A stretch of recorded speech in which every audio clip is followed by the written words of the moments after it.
For 5 years, the Alpha King had rejected every woman in the kingdom. Noble daughters arrived in silks and jewels. Princesses crossed oceans to stand before him. Warriors, scholars, beauties beyond measure. All of them knelt at his feet, and all of them left with nothing but the cold echo of his refusal.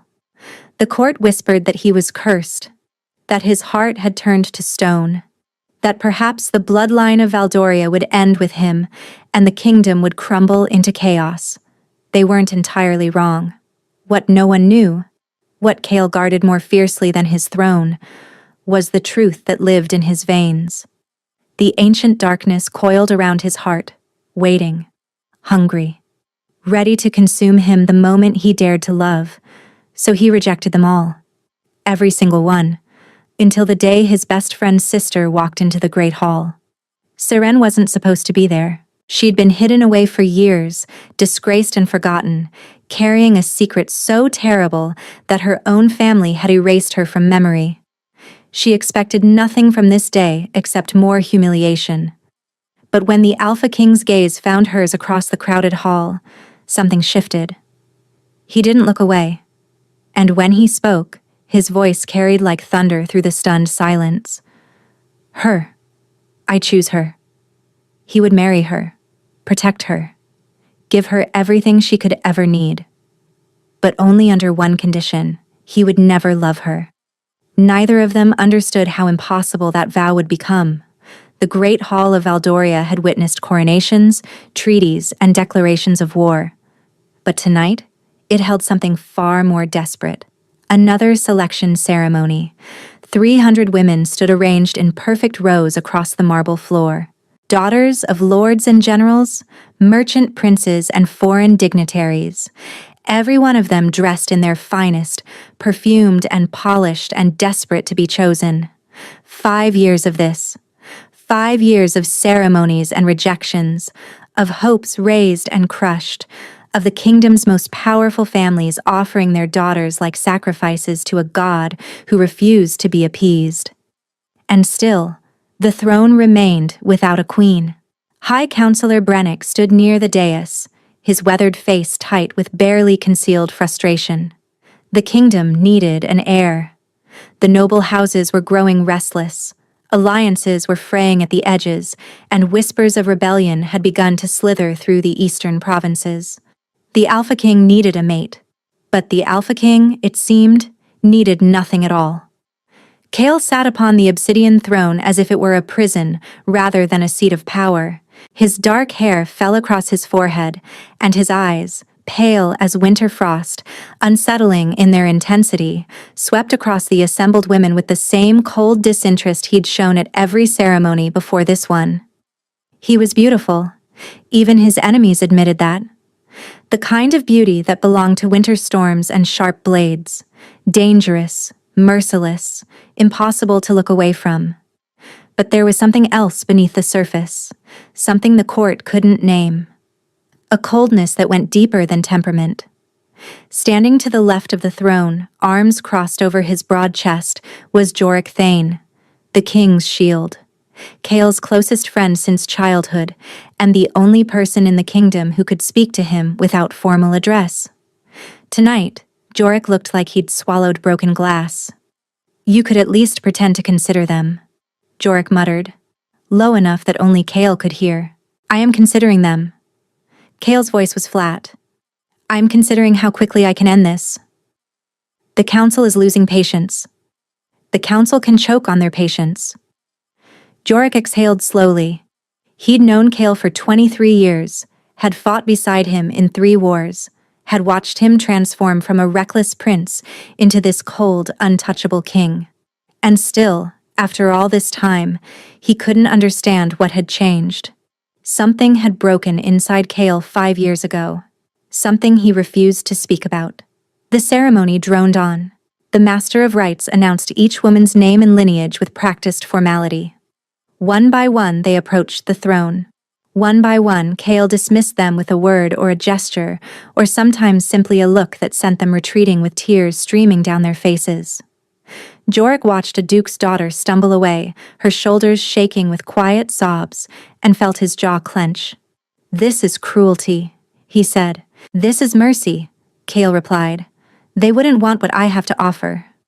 Before Yorick could respond, the great doors at the far end of the hall burst open. Every head turned. A woman stood in the doorway, silhouetted against the torchlight of the corridor beyond. She wasn't dressed like the others. No silk gown or jeweled adornments. She wore a simple traveling cloak, dusty from the road, and her dark hair was windswept and wild. But it was her face that made the hall go silent. Jorik's blood turned to ice. "No," he breathed. "That's impossible." The woman walked forward, her chin lifted despite the obvious terror in her eyes. She moved like someone who expected to be struck down at any moment, but had decided to keep walking anyway. Guards moved to intercept her, but a sharp gesture from the throne stopped them mid-step. Cale had risen. For the first time in 5 years, the Alpha King had risen from his throne during a selection ceremony. "Who is that?" Brannick demanded, his voice cutting through the silence. "She's not on the registry. She has no right to—" "She has every right." The words came from Cale, soft as snowfall and twice as cold. His gaze hadn't left the woman since she'd appeared. Jorik stepped forward, his hand moving instinctively to the sword at his hip. "Cale, listen to me. That's my— I know who she is."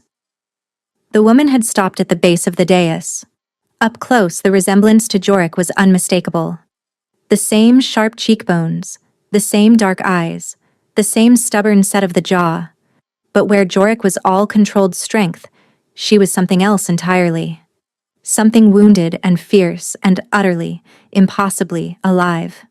"Siren Thane," Cale said her name like he was tasting it. "I was told you were dead." "Many people were told that, Your Majesty." Her voice didn't waver. Most of them were disappointed to learn otherwise. A murmur rippled through the crowd. Jorik looked like he might be sick. Cale descended the steps slowly, each footfall echoing in the cavernous silence. He stopped directly in front of her, close enough that she had to tilt her head back to meet his gaze. For a long moment, neither spoke. Then, cutting through the tension like a blade through silk, cold and final and absolutely certain, the Alpha King announced, "Her. I choose her." The hall erupted into chaos. The private study was smaller than Siren expected. She'd been escorted here by guards who looked at her like she might burst into flames at any moment. They'd positioned themselves outside the heavy wooden door with expressions that suggested they were protecting the king from her, not the other way around. Which was almost funny, considering everything. Almost. Siren stood in the center of the room, her hands clasped tightly in front of her to hide their trembling. Shelves lined the walls, crammed with books and scrolls and maps of territories she'd only ever read about. A fire crackled in the hearth despite the warmth of the summer evening, casting dancing shadows across the stone floor. And by the window, his back to her, stood the Alpha King. He hadn't spoken since dismissing the guards. Just stood there, perfectly still, staring out at the moonlit gardens as if she didn't exist. Siren used the silence to study him. He was taller than she remembered. The last time she'd seen him, she'd been 16, and he'd been a prince who laughed easily and fought recklessly and looked at the world like it owed him nothing, and he intended to take everything anyway. That prince was gone. The man who'd replaced him was carved from sharper edges. Colder. There was something almost painful about looking at him directly, like staring at the sun during an eclipse. Beautiful and wrong and somehow dangerous. "You were supposed to stay hidden." His voice broke the silence without warning. He still hadn't turned around. Siren swallowed. "I didn't have a choice. My father—" "I know what your father did." Now he turned, and the full weight of that frozen stare landed on her. "He tried to sell you to a merchant caravan heading for the Eastern Territories. Claimed you were a servant with no family to claim her." Heat flooded Siren's cheeks. Shame and rage in equal measure. "How did you—" "I'm the king. I know everything that happens in my kingdom." He moved away from the window, approaching her with slow, measured steps. "Including the fact that Aldrich Thane has been trying to dispose of his eldest daughter for 3 years." Seren's heart hammered against her ribs. Of course he knew. Of course nothing in this kingdom escaped his attention. She'd been a fool to think she could remain invisible forever. Why didn't you stop him? The question escaped before she could bite it back. Kyle stopped walking. Something flickered across his face. Too fast to identify. Before the mask of cold indifference returned. Because until tonight, your existence served no purpose to me. He said it without cruelty, without malice, just fact. Now it does. Seren felt the words like a slap. And what purpose is that, Your Majesty? You're going to be my queen. She almost laughed. Almost. But the complete absence of humor in his expression stopped her. You can't be serious. I'm always serious. It's one of my more tedious qualities. You rejected 300 women tonight. Princesses. Daughters of the most powerful families in the realm. She shook her head slowly. And you chose me? The disgraced daughter that even her own family wanted to sell into slavery? Yes. Why? He was close now. Close enough that she could see the individual threads of gray in his pale gaze, the faint scar that traced along his jaw, the way his breath didn't fog in the cool air even though hers did. He was cold. Not metaphorically. Actually, physically cold. She could feel it radiating off him like winter itself lived beneath his skin. Because you're Yorick's sister, Kale said quietly. Because I've known of your existence since we were children. Because you are the one woman in this kingdom that I could never... He paused, and for just a moment, something cracked in his composure. That I would never be tempted to love. The words should have hurt. Instead, they confused her. I don't understand, Seren admitted. You don't need to understand. You need to accept. He stepped back, and the strange moment of vulnerability vanished as quickly as it had appeared. I'm offering you marriage, protection, a crown and a title and more wealth than your father ever dreamed of. You'll be queen of the most powerful kingdom on the continent. In exchange for what? An heir. Perhaps two, to secure the succession. His voice was clinical now, detached. Beyond that, we will share nothing. No dinners, no conversation, no pretense of affection. You will have your own chambers, your own servants, your own life entirely separate from mine. Seren stared at him. That's not a marriage. That's a business arrangement. Yes, he agreed. It is. And you expect me to simply accept this? I expect you to recognize that your alternatives are significantly worse. Something cold entered his tone. Your father will not stop trying to destroy you, Seren. Whatever happened 3 years ago, whatever he blames you for, he will never forgive. If you refuse my offer, you'll be back on the road by morning. And next time, there won't be anyone to intercept the caravan. Her blood turned to ice. He knew about that too. Knew that she'd been drugged and loaded onto a wagon like cargo. Knew that she'd woken up 50 miles from home with chains on her wrists and a gag in her mouth. Knew that someone had freed her before the caravan crossed the border. That was you, she breathed. You're the one who sent the soldiers. Kyle said nothing, which was answer enough. Why? She demanded. If I serve no purpose to you, why bother saving me at all? For a long moment, he simply looked at her, then, quietly. Because Jorik would never have forgiven me if I let you disappear. Something tightened in Seren's chest. Her brother. Her brother who'd been forced to watch her be declared dead and disgraced. Her brother who'd believed, like everyone else, that she'd died in that fire. Does he know, she asked, that I'm alive? That I've been alive this whole time? He does now. She closed her eyes. 3 years of hiding. 3 years of surviving in the shadows, always running, always looking over her shoulder. And now, in the span of a single night, everything had changed. The Alpha King was offering her safety, a throne, a life. All she had to give up was any hope of being loved. She opened her eyes and met his gaze directly. I accept your terms, Your Majesty. Something shifted in his expression. Surprise, perhaps, or something darker. You should think carefully before. I've thought about it for 3 years, she interrupted. Every night spent sleeping in barns and abandoned houses. Every morning waking up afraid. I've thought about what I would give for safety, for peace, for one single day where I didn't have to run.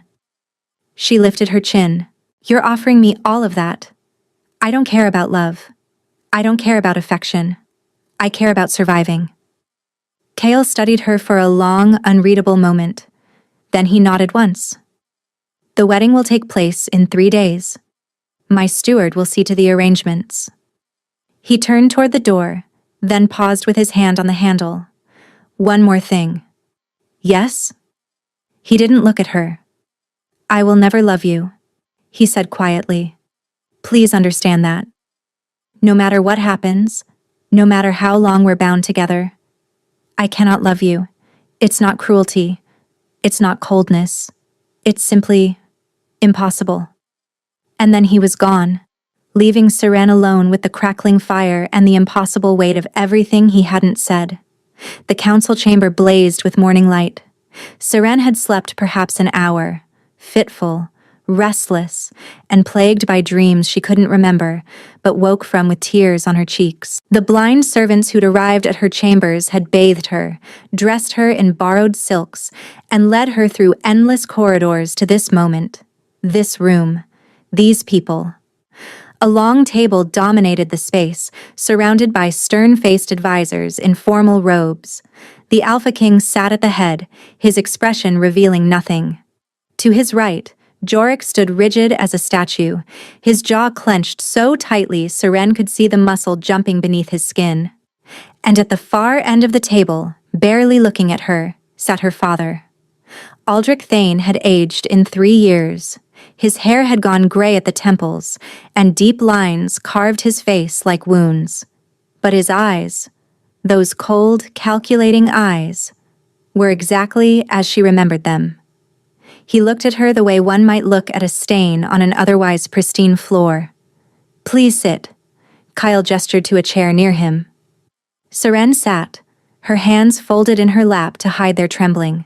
High Counselor Brennick cleared his throat.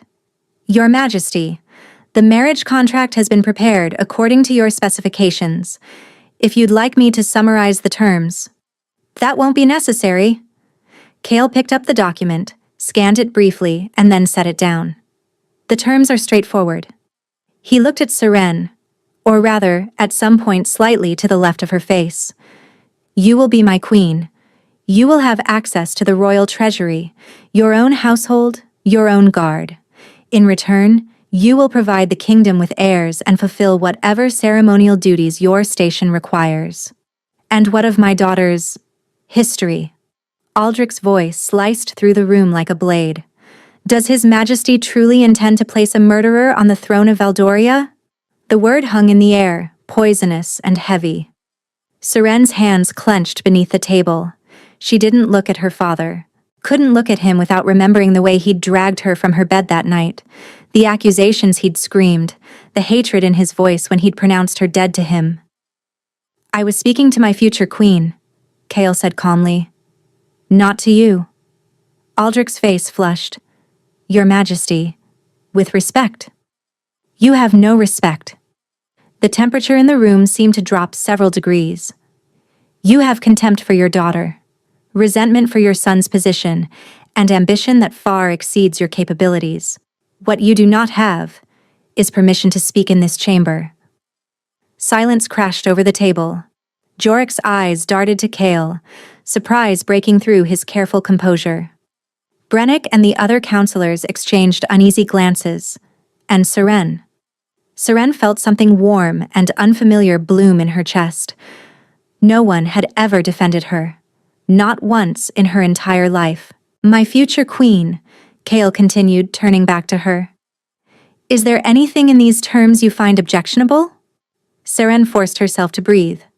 No, Your Majesty. The terms are more than generous. Generous? Cale repeated, and for just a moment that strange confusion flickered across his features again. You find it generous to be married to a man who wants nothing to do with you. I find it generous to be given safety, Seren replied steadily. To be given a place where my own father cannot sell me like livestock. To be given. Her voice caught slightly. Any future at all. The confession had cost her something. She could feel the rawness of it in her throat, the vulnerability of admitting how little she'd had to hope for. Aldrich made a sound of disgust. Yorick's expression twisted with pain. But Cale looked at her like he was seeing her for the first time. Very well, he said quietly. Sign here. Seren signed.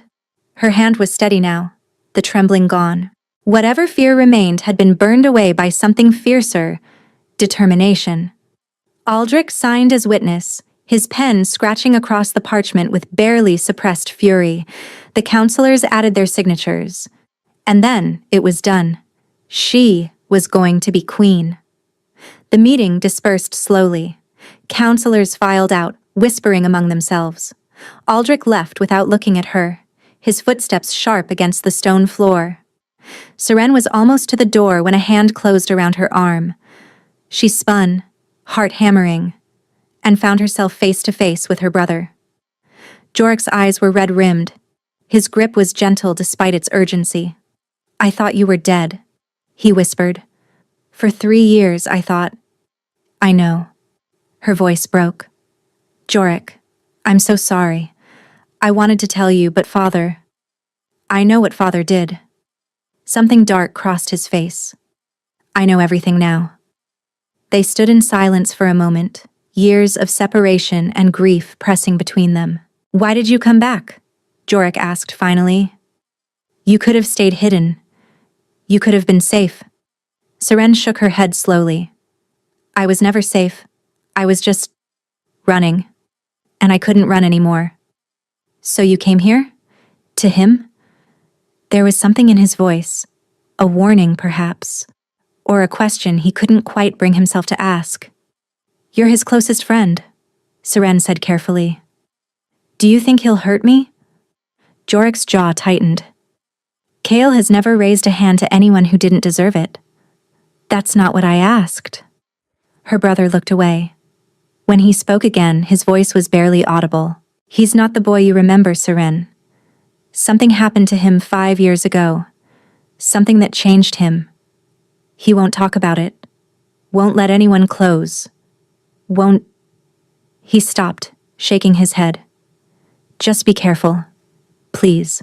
Whatever he's offering, there's a reason behind it. And I don't think it's a reason either of us understands. Before Seren could respond, another voice cut through the corridor. How touching. They both turned. A woman stood in the shadow of a doorway, watching them with a cold smile. She was beautiful. Dark hair, sharp features, a gown of deep burgundy that clung to her figure. Everything about her screamed nobility and cruelty in equal measure. Lady Mira, Jorik said stiffly, I didn't realize you were still at court. Where else would I be? The woman, Mira, stepped forward, her eyes fixed on Seren with unsettling intensity.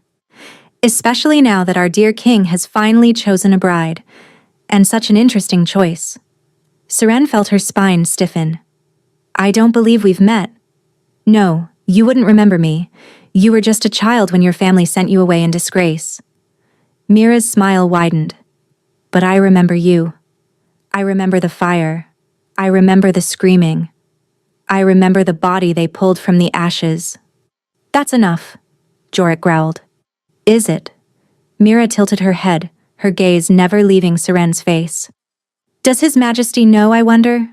Does he know what his new bride did to Lord Vasil's son? How she burned him alive while he begged for mercy? Serene's blood turned to ice. I didn't... She started. Save your denials for someone who believes them. Mira stepped closer, close enough that Seren could smell her perfume, jasmine and something darker beneath.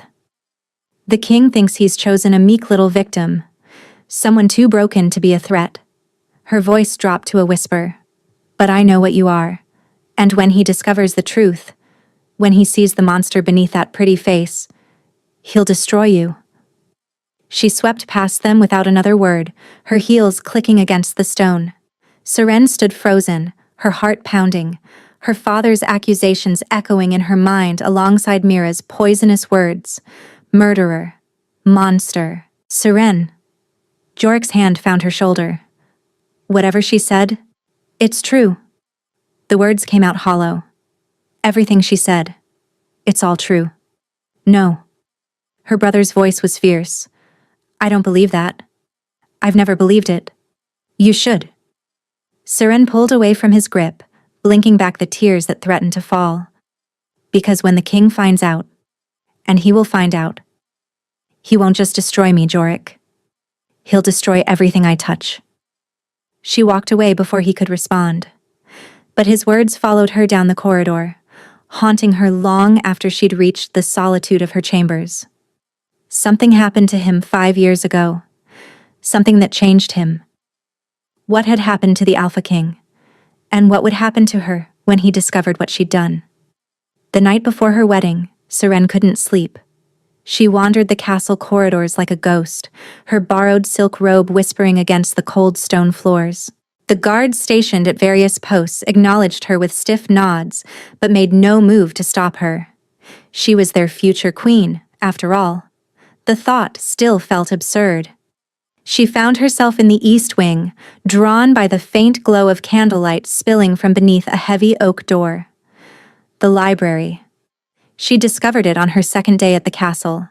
A vast cavern of books and scrolls that stretched 3 stories high, with ladders on brass rails and reading alcoves tucked into every corner. It had become her refuge. Seren pushed the door open, expecting solitude, and froze. Jorik sat in one of the leather chairs by the fireplace, a half-empty bottle of wine in his hand. He looked up at her entrance, and even in the dim light, she could see the exhaustion carved into his features. "Can't sleep either?" he asked. "No?" She hesitated at the threshold. "I can leave if you... stay." He gestured to the chair across from him. "Please." Seren crossed the room and settled into the chair, pulling her legs up beneath her like she used to do as a child. For a moment, neither of them spoke. The fire crackled between them, casting dancing shadows across the walls. "Do you remember?" Jorik said finally, "when we used to sneak out to the old mill at night? You'd bring those terrible meat pies you'd stolen from the kitchen, and I'd pretend they weren't the worst thing I'd ever tasted." Despite everything, Seren smiled. They weren't that bad. They were inedible. Cook used to put fish oil in the crust. He shook his head, a ghost of a smile crossing his lips. "But you were so proud of yourself for stealing them that I couldn't bear to tell you." The memory ached. A different time. A different life. "I missed you," she admitted quietly. "Every day for 3 years. I wanted to write to you, to tell you I was alive, but I knew Father would intercept any letter, and if he found out where I was, he would have finished what he started." Jorik's voice hardened. "I know. I've pieced together most of it by now." "Most of it?" He set the wine bottle down and leaned forward, his elbows on his knees. "I know you were at the Vasil estate the night of the fire. I know their son Calder died in the flames. And I know Father blamed you. Claimed you used some kind of unnatural power to kill him." Serene's throat tightened. "Jorik, what I don't know," he continued, "is what actually happened. Because the sister I grew up with, the girl who used to cry when the kitchen cats caught mice, she's not capable of murder." Her vision blurred with unshed tears. "You don't know what I'm capable of." "Then tell me." She wanted to. Gods, she wanted to. But the memories were a tangled knot of terror and confusion and guilt that she'd never been able to unravel. "I don't remember," she whispered. "That's the truth. I remember being at the estate. I remember Calder cornering me in the garden, saying things, wanting things I didn't want to give. I remember being afraid." She shook her head slowly, and then there was fire. Everywhere. So hot I thought my skin would melt, and Calder was screaming and I was running, and then... Her voice broke. Then nothing. I woke up in the forest 2 miles away with burns on my hands and his blood on my dress, and father was there, telling me what I'd done, what I was. Jorik was silent for a long moment. When he spoke, his voice was fierce. You didn't kill him. You don't know that. I know you. He reached across the space between them and gripped her hand.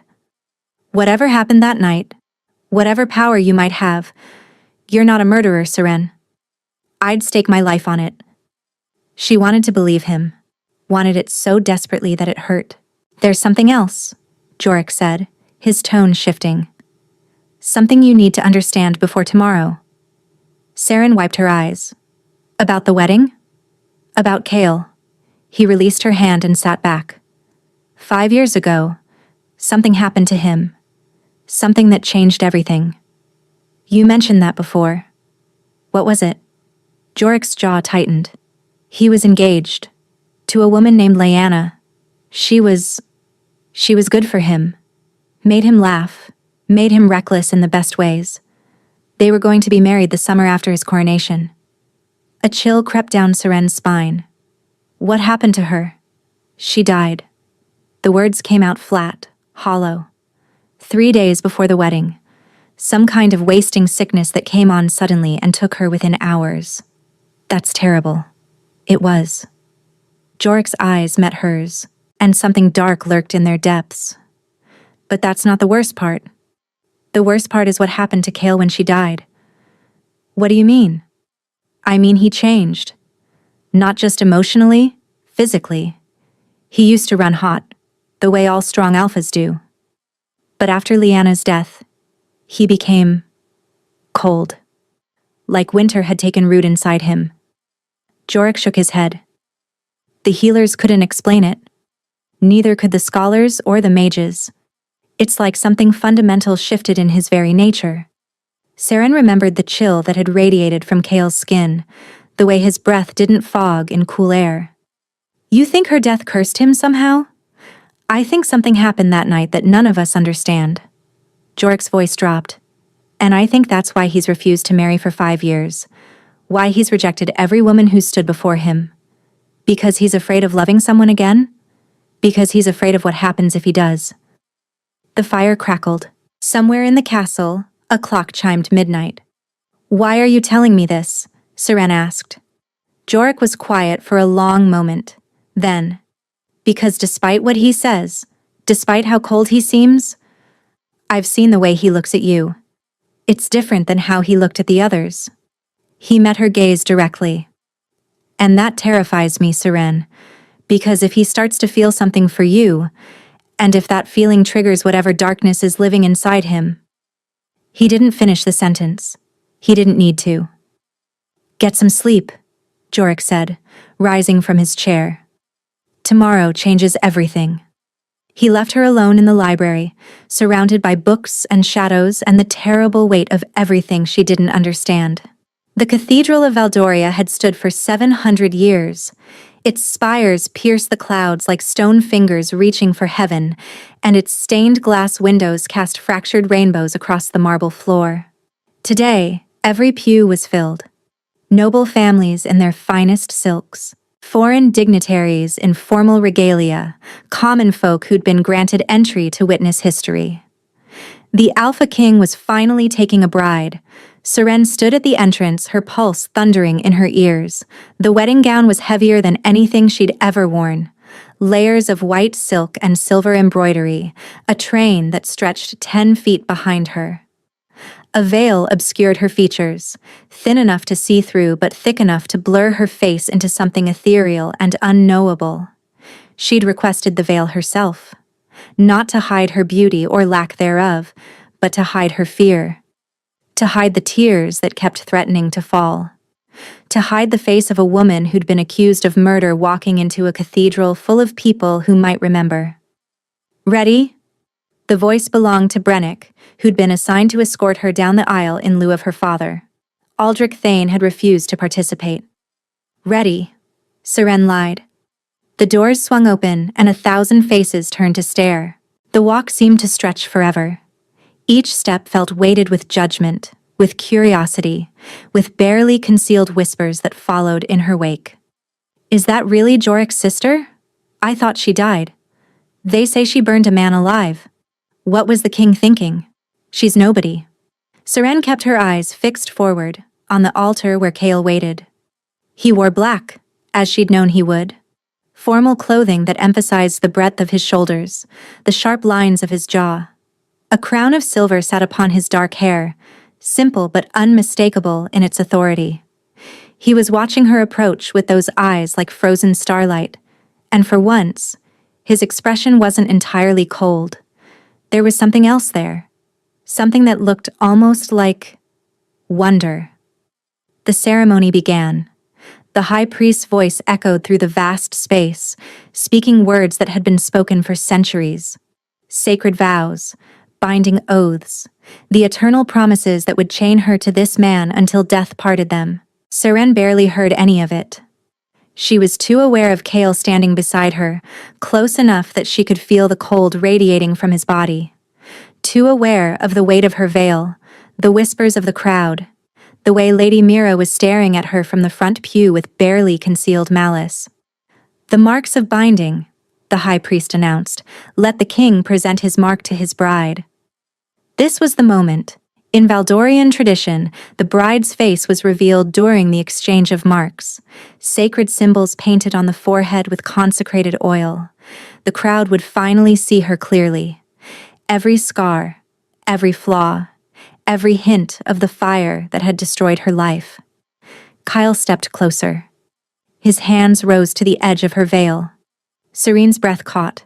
Her heart raced so fast she thought she might faint. "This is it," she thought. "He'll see me. Everyone will see me. And they'll know." But Kale didn't lift the veil. Instead, he leaned closer, close enough that his lips nearly brushed the fabric over her ear, and whispered, "Do you want them to see you?" Seren blinked. "What?" "The veil." His voice was barely audible. "Do you want me to remove it?" She didn't understand. The ceremony required it. Tradition demanded it. Every queen in Valdorian history had been unveiled at this moment. No, she admitted. "I don't." "Then they won't." He pulled back, and in a voice that carried through the entire cathedral announced, "The Queen of Valdoria will receive her mark beneath the veil, as is her right and her choice. Any who object may take their objections to me directly." Stunned silence fell over the crowd. The high priest sputtered, "Your Majesty, the tradition clearly states—" "Tradition serves the crown." Kale's voice was ice. "Not the other way around. Continue." Seren stood frozen, her heart pounding, as Kale lifted the edge of her veil just enough to expose her forehead. His fingers were cold as they traced the sacred mark onto her skin, gentle, precise, unexpectedly careful. No one else could see. He'd shielded her with his own body, his back to the crowd, giving her this small, impossible privacy in front of 1,000 watching eyes. "My mark upon you," he murmured, completing the symbol. "Now yours upon me." With trembling hands, Seren dipped her finger in the consecrated oil and reached up to his forehead. He was tall. She had to rise on her toes to reach. And up close, she could see everything the distance had hidden. The dark circles beneath his eyes, the tension in his jaw, the way his pulse jumped in his throat despite his perfect composure. He was afraid too, she realized, afraid of something she couldn't name. She traced the mark onto his skin, and he shivered at her touch, not from cold, but from something else entirely. "My mark upon you," she whispered. The high priest continued the ceremony, but Seren barely heard the words. She was still reeling from what had just happened, what Kale had done for her. He'd protected her. Publicly, deliberately, without hesitation. "By the power vested in me by the gods and the kingdom of Valdoria," the high priest intoned, "I pronounce you bonded, alpha and queen, husband and wife." The crowd erupted in applause, confused, uncertain, but applause nonetheless. "You may reveal your bride to the kingdom, Your Majesty." Another moment of truth. Kale turned to face her, his winter storm gaze searching her veiled face. "I won't force you," he said quietly. "Ever. But if you're willing, just this once, I think it would help." Seren understood what he wasn't saying. The court needed to see their queen, needed to accept her. If she remained hidden forever, the whispers would only grow louder. She nodded once. Kyle's hands rose to the edge of her veil. Slowly, carefully, he lifted it back from her face, revealing her to the light. 1,000 gasps echoed through the cathedral. Seren knew what they were seeing. Dark hair tumbling past her shoulders, sharp features softened by youth.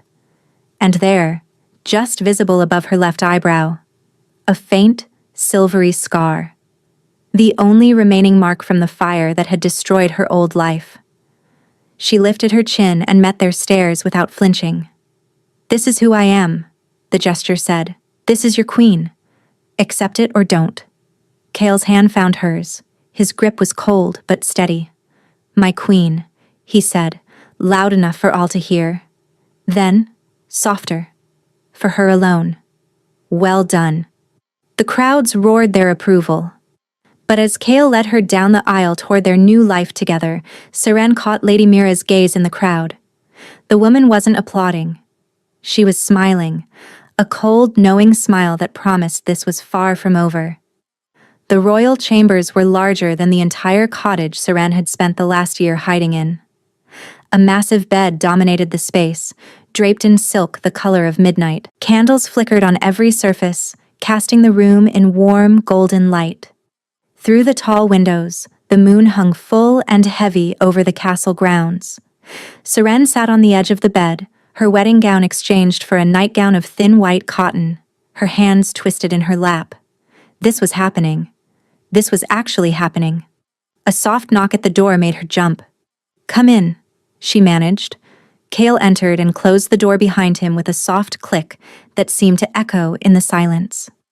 He'd changed from his formal wedding clothes into simpler attire, dark trousers, a white shirt unlaced at the throat. His crown was gone. Without it, he looked younger somehow. More human. Still impossibly beautiful. Still radiating that strange, unnatural cold. "You don't have to be afraid," he said, remaining near the door. "I won't touch you without your permission."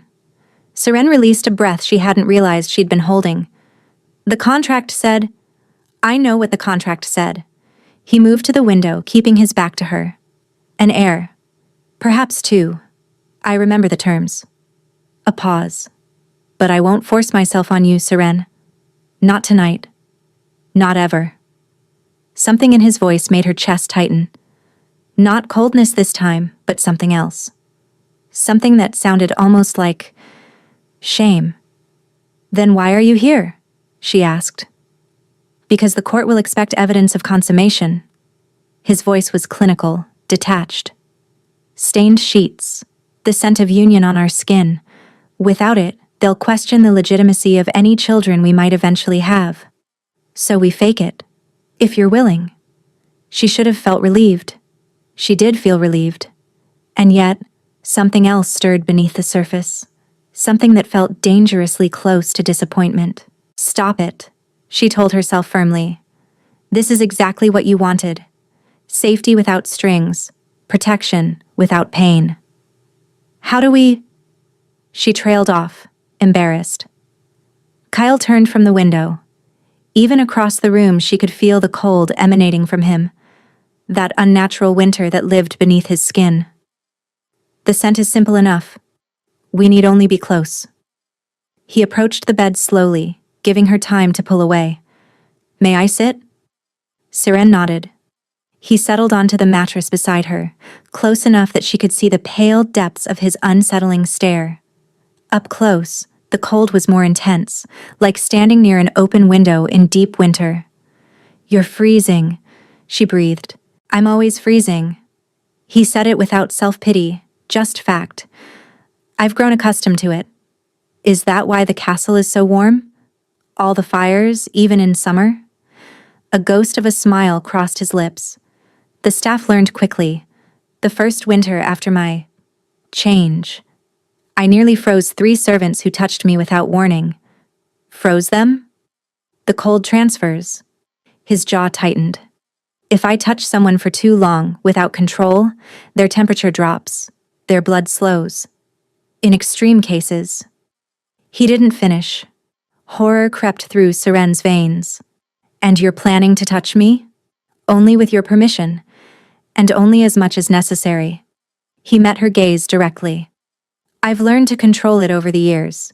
Brief contact is safe, but you should know the risk.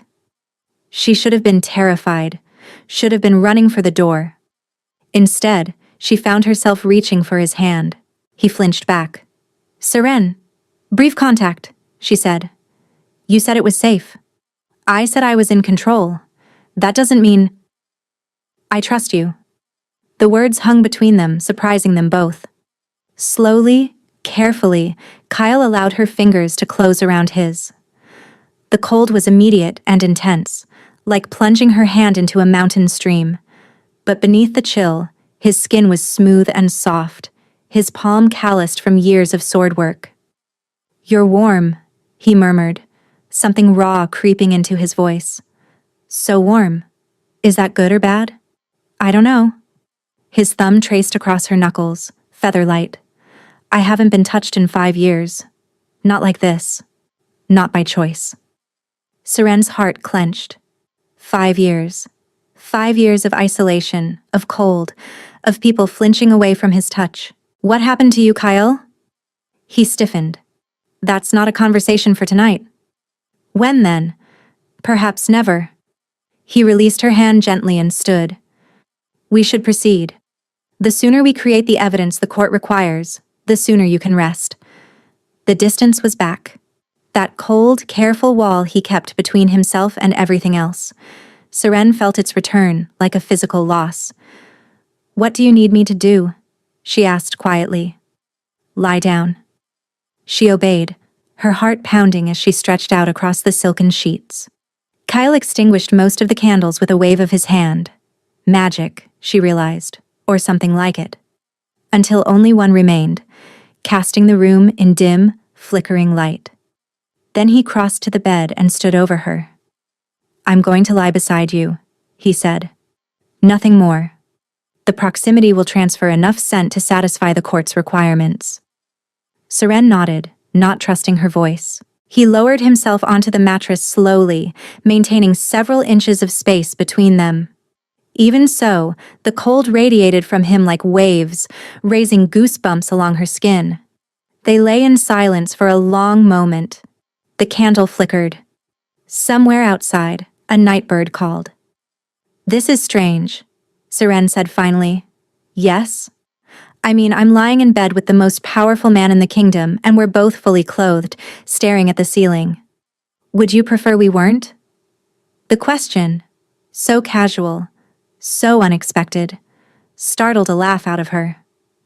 Kyle turned his head slightly, and in the dim light she could swear she saw the corner of his mouth twitch.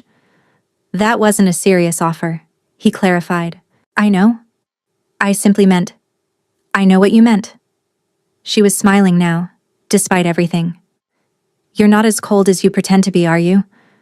Something flickered in his pale gaze. I'm exactly as cold as I pretend to be. That's the problem. Before she could respond, he reached over and took her hand again. The cold was less shocking this time. Still intense, but bearable. Your warmth, he said quietly. It helps. More than the fires, more than the heated stones they put in my bed. I don't understand why. Maybe because I'm not afraid of you. Probably. His voice was quiet, almost wondering. She squeezed his fingers gently. But I've spent 3 years being afraid. I'm tired of it. They lay together as the candle burned lower, hand in hand, the cold and the warm meeting somewhere in the space between them. It wasn't intimacy, not really, but it was something. Something neither of them had names for yet. Eventually, Kale's breathing slowed. His grip on her hand loosened but didn't release entirely. In sleep, the harsh lines of his face softened, making him look younger, almost vulnerable. Seren watched him for a long time. What happened to you? She wondered. What made you this way? And more importantly, what happens when you find out what I did? She didn't sleep that night, but for the first time in 3 years, she didn't feel alone. When dawn broke through the windows, Cale was gone. The only evidence he'd been there at all was the lingering cold on the sheets and the faint impression of his hand in hers. But on her pillow, she found a single white rose, and beneath it, a note in elegant handwriting. Thank you for not being afraid. Weeks passed, then months. Seren had expected her life as queen to be lonely, a gilded cage where she'd wander empty halls and count the days until her usefulness expired. She'd prepared herself for isolation, for the cold formality of a contractual marriage. She hadn't prepared for Cale. It started small, a knock at her door in the evenings, always hesitant, always with the same excuse. He needed to discuss some matter of state, or review a treaty, or seek her opinion on a territorial dispute. The first time, Seren had been confused. You want my opinion? You're clever. He'd said it like fact, not flattery.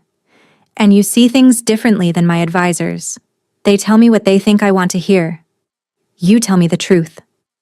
So she'd given him her thoughts on the border conflict with Thesmar, and he'd listened with an intensity that made her feel seen in a way she'd never experienced. He came back the next night, and the next. Soon, the pretense of state business fell away entirely. He'd arrive after sunset, settle into the chair by her fire, and simply stay. Sometimes they talked for hours about politics, philosophy, childhood memories, dreams they'd abandoned. Other times they sat in comfortable silence, reading or thinking or just existing in the same space. For a man who claimed to want nothing to do with her, Cale seemed incapable of staying away. You're here again, Seren observed one evening, looking up from her book to find him standing in her doorway. I can leave. I didn't say I wanted you to leave. She set the book aside and patted the space beside her on the settee. Sit. You look exhausted. He hesitated. He always hesitated. Before crossing the room and lowering himself beside her. The cold radiated from him as usual, but Seren had grown accustomed to it, had even grown to find it comforting in a strange way. The council meeting ran long, he admitted. Brennick wants to increase taxes on the eastern provinces. I disagreed. Let me guess. He reminded you that your father would have agreed with him? Kyle's jaw tightened. He invokes my father's memory whenever he wants to win an argument. And does it work? It used to. He turned to look at her, and something in his expression had shifted, softened. Not anymore. Seren's heart stuttered. What changed? You, he said simply. You remind me that my father's way isn't the only way. That tradition can be questioned. That strength doesn't have to mean cruelty. She didn't know what to say, so she reached for his hand instead. The cold was familiar now, almost welcome. And when his fingers closed around hers, warmth spread through her like sunlight breaking through clouds. Stay tonight, she heard herself say. Not for appearances. Just stay. Kyle's eyes searched her face. Whatever he found there made his breath catch. You don't know what you're asking. I'm asking you to not be alone for one night. She squeezed his fingers. Neither of us should have to be alone anymore. He stayed. Not in the way the court might have imagined. There was no passionate tumbling into silk sheets, no desperate claiming of flesh against flesh. Instead, they lay together in the darkness, his cold seeping into her warmth seeping into his cold. Somewhere in the middle, they found balance. Seren woke at dawn to find his arm draped across her waist, his face peaceful in sleep. The cold had lessened somehow, as if her presence had thawed something deep inside him. I'm falling in love with him, she realized with sudden, terrifying clarity. The thought should have sent her running. Love wasn't part of their arrangement. Love was dangerous, unpredictable, and impossible. But as Cale stirred beside her, as those winter storm eyes blinked open and found hers, as a small, genuine smile curved his lips. Seren knew it was already too late. The nights continued. So did the days. Seren began attending council meetings at Kael's request, offering opinions that increasingly shaped policy. She established a charity for war orphans. She mediated a dispute between two noble houses that had been feuding for generations. The court began to accept her. Some even grew to respect her. Only Lady Mira remained hostile, watching from the shadows with eyes that promised violence. "She hates me," Seren told Jorik one afternoon, watching Mira disappear around a corner. "And I don't know why." Jorik's expression darkened. Mira was Lyanna's cousin. The name hit Seren like a physical blow. The woman Kael was going to marry? Yes. Mira was convinced she'd be chosen next after Lyanna died. When Kael rejected her along with everyone else, he shook his head. "She's never forgiven him. And now that you've succeeded where she failed, she blames me. She blames everyone.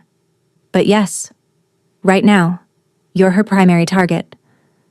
Jorik gripped her shoulder. "Be careful, Seren. Mira's family has connections to dark magic. There are rumors about what really happened to Lyanna." "What kind of rumors?" But before he could answer, a servant appeared with an urgent summons. The king required the queen's presence immediately. She found Kael in the war room, surrounded by maps and looking more alive than she'd ever seen him.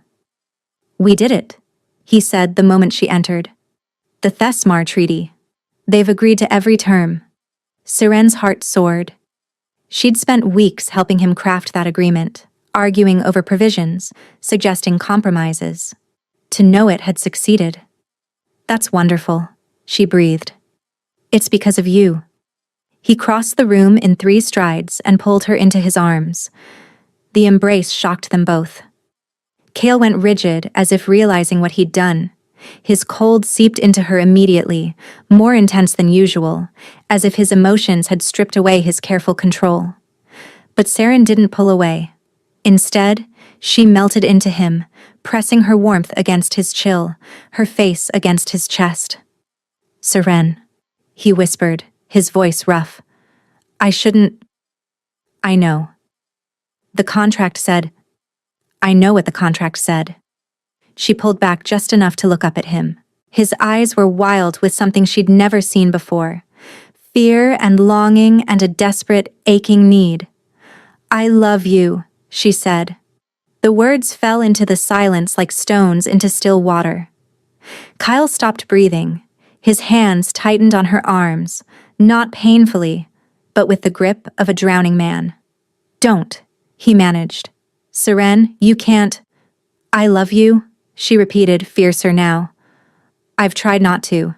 I've tried to keep it contractual, transactional, and safe, but I can't pretend anymore. I love you, Kael. I love the way you listen to me. The way you value my mind. The way you stay every night and hold my hand like I'm the only warm thing in a frozen world." "Stop." His voice cracked. "Please stop." "Why? Because you don't feel the same?"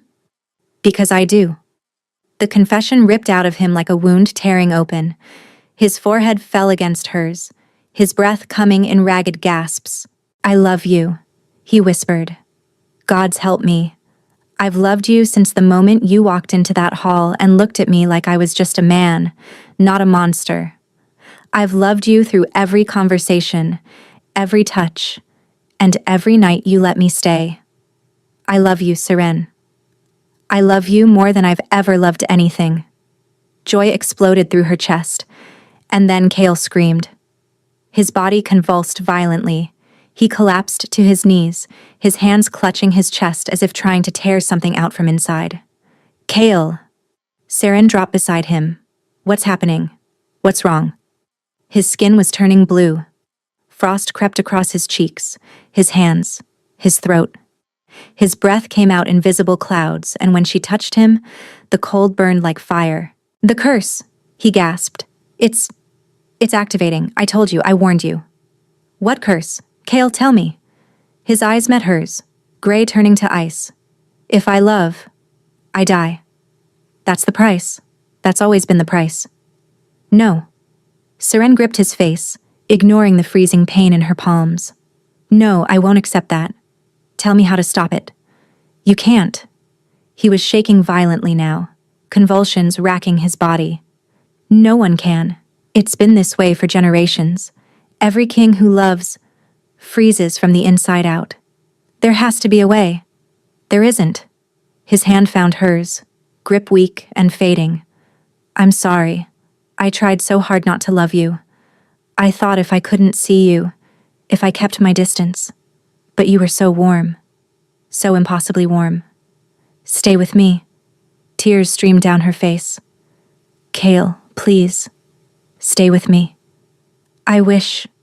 His eyes fluttered. I wish I'd kissed you. Just once.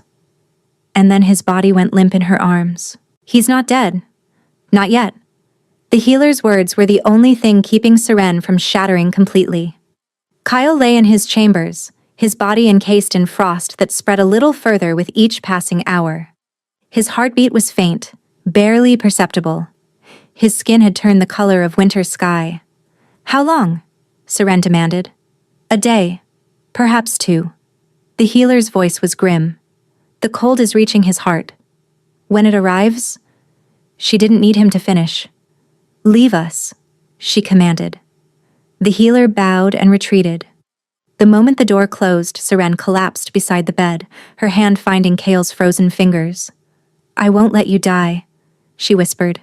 I don't care what curse they put on you. I won't let it win. Bold words! Seren spun. Lady Mira stood in the doorway, her expression unreadable. Get out, Seren snarled. I think not. Mira stepped inside, closing the door behind her. You wanted to know why I hate you. Now seems like an excellent time to explain. I don't care about your hatred. I care about saving him. Then you should listen carefully. Mira's cold smile widened. Because I know exactly what's killing him. I'm the one who added the final layer to his family's curse. The world tilted. What? Not alone, of course.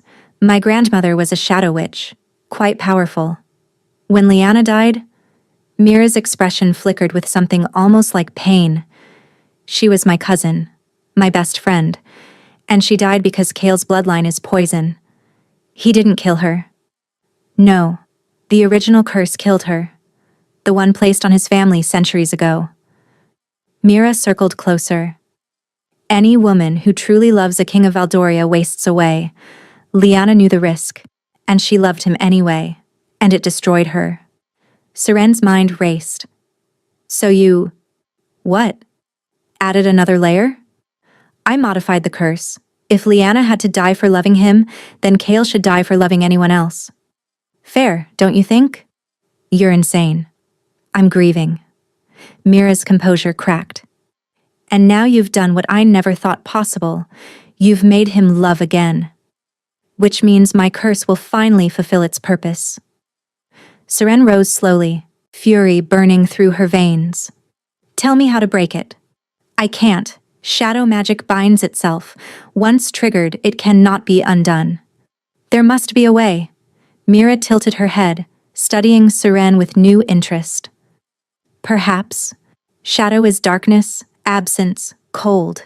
It can be countered by its opposite, light, presence, warmth. Her eyes narrowed. But not ordinary warmth. It would take fire magic. True fire magic, wielded by someone whose flames burned hot enough to melt shadow itself. Fire magic. The words echoed in Seren's mind, connecting to memories she'd buried for 3 years. The night Calder died. The flames that had erupted from nowhere. The burning in her blood that she'd never been able to explain. The fire wasn't natural, she whispered. What? The night of the fire, when Calder Vasil died. Seren's hands began to tremble. I didn't kill him, but I was there, and I felt it. The flames responding to me, moving with my fear, my rage. Mira's expression shifted from contempt to shock. You're a fire witch? I don't know what I am. Seren looked down at her hands. I've never understood what happened that night. I thought I was a monster, a murderer. If you have fire magic, Mira stepped back, something like fear entering her eyes. True. Unbound fire magic. It could theoretically. Tell me exactly what to do. It won't work. Your power is too raw, too uncontrolled. You'd burn him alive trying to save him. Tell me anyway. Mira stared at her for a long moment. Then slowly she nodded. You need to find the source of your fire, the moment it first awakened. And you need to understand what really happened. Not the version your father told you, but the truth. She moved toward the door. The answers are in your father's study, a journal he keeps hidden in his desk. I suggest you hurry. Why are you helping me? Mira paused at the threshold. Because I loved Liana more than I've ever loved anything, and watching you fight for Kale the way she would have fought. Her voice broke. Maybe I'm tired of the hatred. Maybe I just want it to be over. She disappeared into the corridor. Seren looked at Kale's frozen body, then at the door. The truth, she thought. I have to find the truth. And then she ran. The Thane estate loomed against the evening sky, exactly as Seren remembered it. She'd ridden through the night, pushing her horse to its limits. Jorik had wanted to accompany her, but she'd refused. This confrontation had been 3 years coming. She needed to face it alone. The servants scattered at her approach. The Queen of Valdoria required no announcement, no permission. She swept through the halls of her childhood home like a vengeful ghost. Her father was in his study, as she'd known he would be. Aldrich Thane looked up from his papers, and his face twisted with familiar disgust. You, what are you doing here? The journal. Seren crossed to his desk. The one you keep hidden. I want it. I don't know what you're... Don't. Her voice cracked like a whip. The king is dying. A shadow curse is killing him because he dared to love me, and the only way to save him is to understand what really happened the night Calder died. Aldrich went pale. That has nothing to do with... It has everything to do with it. Seren slammed her palms on the desk. I have fire magic, father. I've had it my whole life, and you've known. You've known since before that night. Silence stretched between them. Then Aldrich's expression crumpled. Your grandmother, he whispered. She was a fire witch, the most powerful one in 3 generations. I inherited a shadow of her abilities, but you... He shook his head. You got everything. Then why hide it? Why blame me for Calder's death? Because I didn't want anyone to know what our family was. His voice rose. Witches are tolerated, but fire witches? They're feared, hunted. I saw what happened to my mother when she was discovered. They burned her at the stake for the crime of existing. Horror crept through Seren's veins. So you let everyone think I was a murderer? I didn't let them think anything. He stopped. You what? The silence that followed was answer enough. You killed him, Seren breathed. You killed Calder Vasil. He was going to expose you. Aldrich's composure shattered completely. He'd seen you practicing in the gardens, little flames dancing on your fingertips. He was going to tell everyone, and then they'd investigate and they'd discover our bloodline, and... So you murdered him, and you framed your own daughter for the crime. I was protecting the family. You were protecting yourself. Tears burned in her eyes. You destroyed my life. Let me believe I was a monster. Drove Mother away. Your mother left because she couldn't bear to look at you. Because every time she saw you, she saw the witch blood that would doom us all. Seren stepped back, as if struck. The journal, she said coldly. Now. For a moment, she thought he would refuse. Then, with shaking hands, Aldrich reached into his desk and withdrew a leather-bound book. Everything is there, he whispered. Every secret, every lie, every choice I made to keep this family safe. Seren took it without a word. She was almost to the door when she turned back. The guards will be here within the hour. You'll be arrested for Calder's murder and for conspiracy against the crown. Her voice was steady now, cold as Kale's skin. If you run, I'll find you.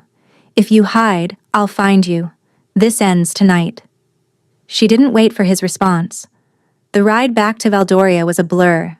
Seren read the journal by moonlight, piecing together the truth of her heritage, her grandmother's power, her father's fear.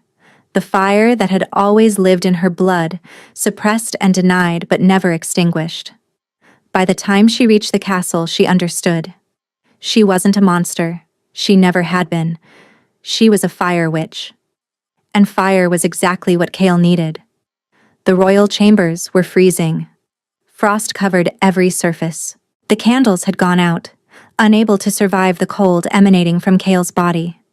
He lay motionless on the bed, ice crystals forming on his lashes, his lips blue, and his heartbeat nearly silent.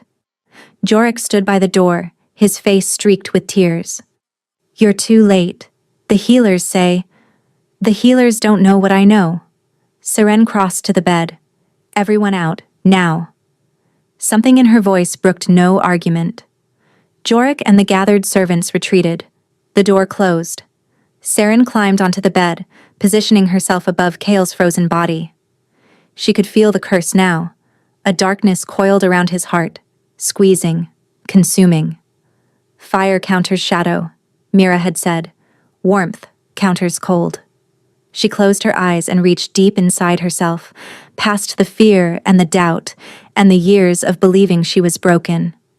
Down to the core of her being, where something had always burned. Her grandmother's gift, her birthright, her fire. "Please," she thought, "please work." She pressed her hands to Kale's chest. At first, nothing happened. The cold was so intense it felt like her skin was being stripped away. Pain lanced up her arms and she nearly pulled back. But then she felt it. A spark. Tiny, fragile, but real. She fed it everything she had. Every memory of warmth and love and hope. Every night Kale had stayed with her. Every smile he'd allowed himself. Every whispered confession and gentle touch. The spark became a flame. The flame became an inferno.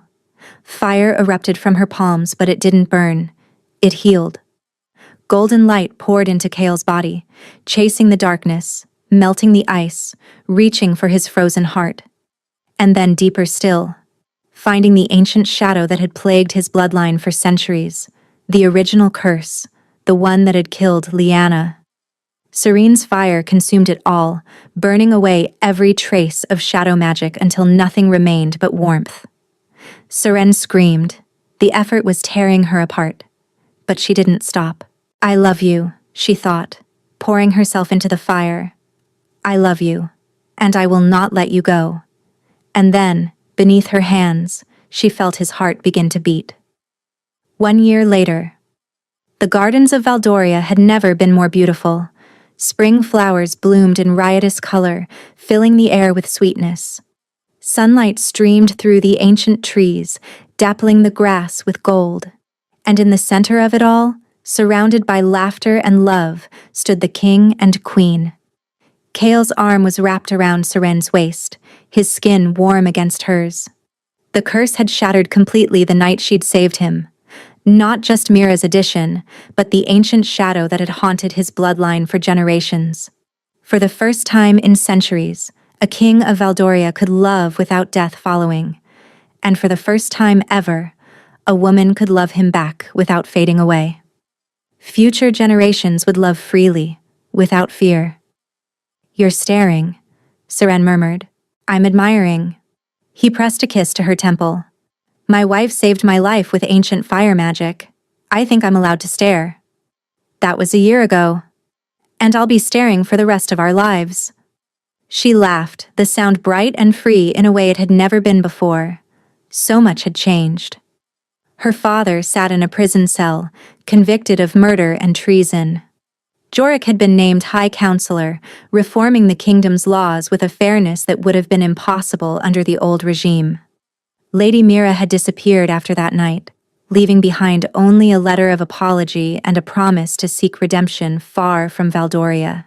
And Seren had finally found her place.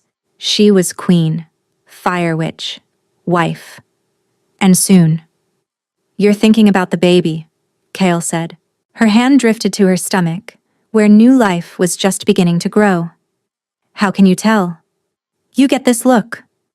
Like you're carrying the sun inside you. Maybe I am. She turned in his arms, facing him fully. Are you afraid?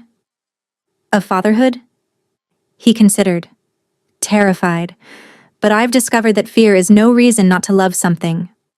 Look at you, learning lessons. I had an excellent teacher.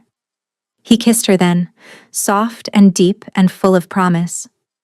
When they finally pulled apart, Seren rested her forehead against his. I love you, she whispered. I love you too. He smiled, that rare, genuine smile that still made her heart skip. And thanks to you, I'm finally allowed to say it. They stood together in the gardens as the sun climbed higher, two people who'd entered a contract expecting nothing and found everything. The Alpha King had rejected every woman in the kingdom, until his best friend's sister walked in, and everything changed.